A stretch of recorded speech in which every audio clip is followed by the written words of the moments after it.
आज आपण डॉक्टर बाबासाहेब आंबेडकरांना संविधानाचे शिल्पकार म्हणून ओळखतो, पण एक काळ असा होता जेव्हा त्यांचं नेतृत्व संपूर्ण समाजासमोर घोषित झालेलं नव्हतं। हा प्रसंग आहे 1920 सालचा।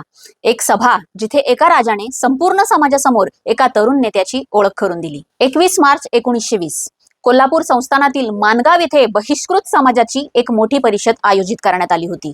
या परिषदेचे अध्यक्ष होते सामाजिक न्यायाचे पुरस्कर्ते राजर्षी छत्रपती शाहू महाराज। या परिषदेत एक तरुण विद्वान उपस्थित होते, अत्यंत अभ्यासू, तर्कशुद्ध विचार करणारे आणि बहिष्कृत समाजाच्या हक्कांसाठी आवाज उठवायला तयार असलेले डॉक्टर बाबासाहेब आंबेडकर। आणि याच परिषदेत शाहू महाराजांनी एक ऐतिहासिक घोषणा केली।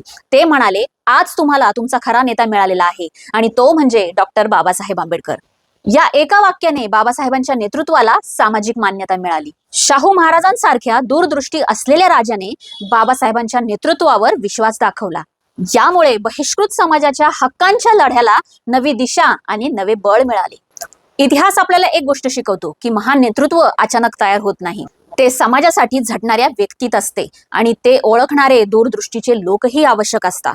आता एक प्रश्न तुमच्यासाठी, मानगाव परिषदेबद्दल तुम्हाला काय माहितीये?